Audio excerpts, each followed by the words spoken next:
हाँ जी, केमिस्ट्री वाले सर, आपके पास फिर है 2015 का, 2011 का और 1998 का नीट का क्वेश्चन लेकर।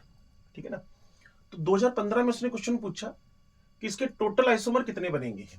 दो बनेगा, एक बनेगा, तीन बनेगा, चार बनेंगे। तो सबसे पहले तो पॉसिबिलिटी चेक कर लो कि इसके अंदर ऑप्टिकल के चांस है कि नहीं है। जब तक मैंने आपको बताया था डाइडेंटिटी लिगेंड दो हो या तीन हो, ऑलवेज यस बोलना है उसके सिस फॉर्म के अंदर।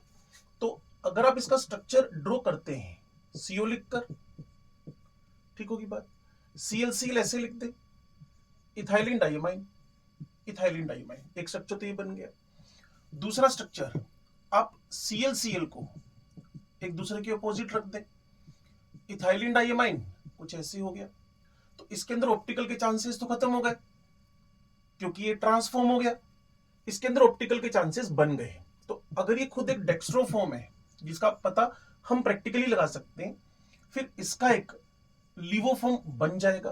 तो आपके पास 2130 में से 2134 में से थर्ड आंसर मैच कर जाएगा।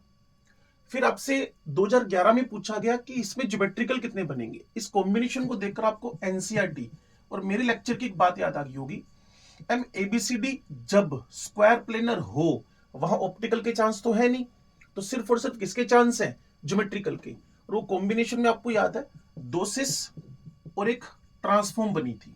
लेक्चर को सुनना पड़ेगा आपको। फिर मेरे पास है सीओ अमोनिया होल फोर पीटीसीएल4, 1998 का क्वेश्चन है, कितने आइसोमर बनेंगे।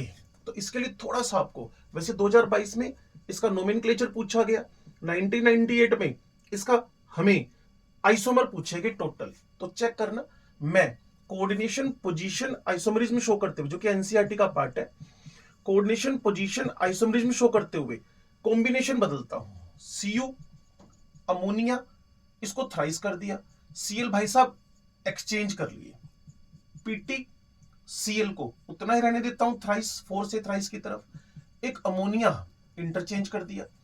अगली बार अभी क्या था, फोर फोर, अभी थ्री थ्री हो गया, इंटरचेंज हो गए, कॉपर अमोनिया ट्वाइस सीएल2, ठीक होगी बात, पीटी सीएल2 अमोनिया ट्वाइस। अब आप सोचो, इसका पहले चार्ज +2 -2 था, अब ये चार्ज +1 -1 है, अब तो ये चार्ज 0 0 हो गया। तो इसकी पॉसिबिलिटीज खत्म हो गई। क्यों? क्योंकि दोनों कोऑर्डिनेशन एंटिटी अगर सेम चार्ज हो जाएंगी, दोनों कोऑर्डिनेशन एंटिटीज अगर सेम चार्ज हो जाएंगी, अगर दोनों कोऑर्डिनेशन एंटिटीज सेम चार्ज हो जाएंगी, तो पॉसिबिलिटी ऑफ द एग्जिस्टेंस खत्म हो जाएगी। तो पहला आइसोमर ये रहा, दूसरा ये रहा।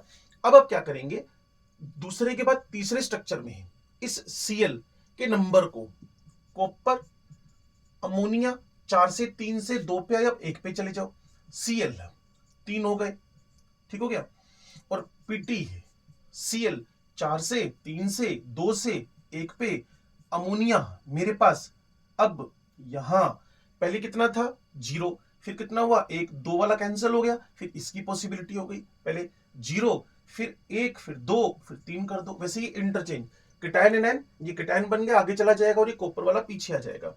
फोर्थ आइसोमर, अब अमोनिया 4 से 3 से 2 खत्म कर गए, 1 पर अब 0 पे आ जाओगे, सारे सीएल हो जाएंगे।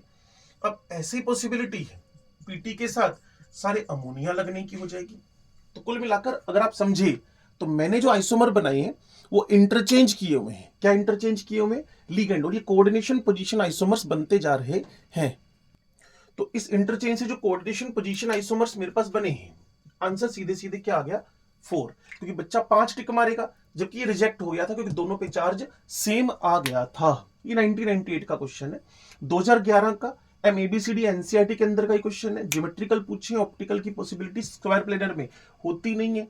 2015 में टोटल आइसोमर पूछे हुए, जिसमें कोई 15-20 स्ट्रक्चर तो पूछे नहीं, जबकि मेरे ऐसे वीडियो भी हैं जिसमें मैंने आपको 11-1-2-2, 35, 68, 15, 30 का एक बता रखा है कोड, जो हमें टोटल नंबर ऑफ आइसोमर्स बताता है 11 कॉम्बिनेशन कोऑर्डिनेशन नंबर 6 के अंदर। ठीक है ना, 11-1-2-2, 35, 68, 15, 30, ओके, टोटल आइसोमर है वो। तो यह टोटली पूछ रखा था, उसका आंसर आपके पास 3 आ गया है। ठीक है जी।